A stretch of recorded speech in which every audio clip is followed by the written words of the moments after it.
Ce vendredi 23 juin 2023, à 22h40, France 3 diffuse Belmondo, l'incorrigible, un documentaire rétrospectif consacré aux monstres sacrés du cinéma resté, jusqu'au bout, l'un des acteurs les plus aimés des Français.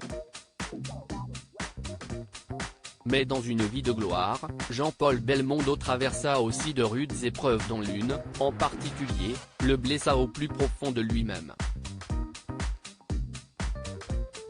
Mort le 6 septembre 2021, à 88 ans, dans son appartement du 7e arrondissement de Paris, Jean-Paul Belmondo aura attendu les 18 ans de sa dernière née, Stella, en août 2021 pour tirer sa révérence.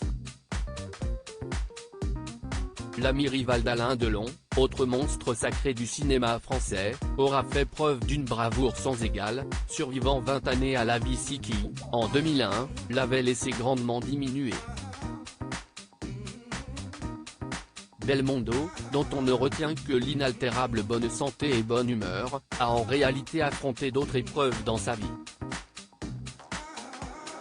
Et si le documentaire Belmondo, l'incorrigible, diffusé ce vendredi 23 juin 2023, à 22h40, sur France 3 tourne les pages les plus glorieuses de son existence, elle ne néglige pas la part d'adversité qu'il eut à combattre. Belmondo, pater familias est au début des années 1950 que Jean-Paul Belmondo, élève au conservatoire, rencontre Renée Constant, une danseuse qu'il va rebaptiser Élodie Constantin.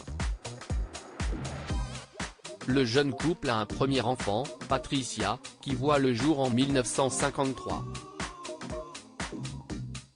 Après leur mariage, officialisé le 17 janvier 1959, Élodie et Jean-Paul ont encore une fille, Florence, née en 1960, puis un fils Paul, qui voit le jour en 1963. Ce dernier racontera qu'après la séparation de ses parents, survenue suite au tournage des Tribulations d'un Chinois en Chine, en 1965, les occasions, plus rares, de voir leur père, en couple avec Ursula Andress puis Laura Antonelli, seront toujours mémorables. Paul, notamment, sera associé à certains tournages de la star, ce dernier l'initiant également au sport qui seront une passion commune aux deux hommes. Jean-Paul Belmondo sera également un père tendre, attentif et vigilant pour Patricia et Florence. On ne peut pas perdre un enfant, CIST contre nature le 31 octobre 1993, Jean-Paul apprend l'impensable, sa fille aînée, Patricia, vient de mourir dans l'incendie de son appartement de la rue de Rennes, à Paris. Elle avait 39 ans. Le soir même, le comédien doit monter sur scène pour jouer dans une comédie de Feydeau dont il tient la tête d'affiche, Tailleur pour dames. Désemparé, anéanti, il reçoit ce conseil de son médecin: si vous ne jouez pas maintenant, vous ne jouerez plus jamais. Belmondo suivra la vie et montera sur les planches, ce soir-là, gardant pour lui sa douleur.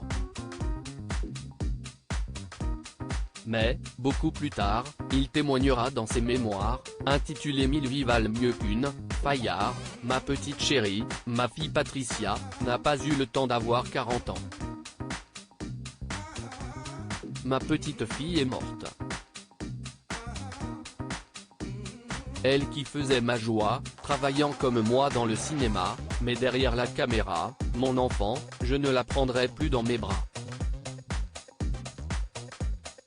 On ne peut pas perdre un enfant. CIST interdit, contre nature. On meurt avant ses enfants, CIST ce sens que le cours des événements doit suivre. Sinon, on devient fou. Avant de refermer, pudiquement, ce chapitre tragique de sa vie par ces mots: cette peine-là ne se porte pas, elle vous porte. Elle est irrémédiable, absolue. Ce chagrin-là ne se dépasse pas, il demeure.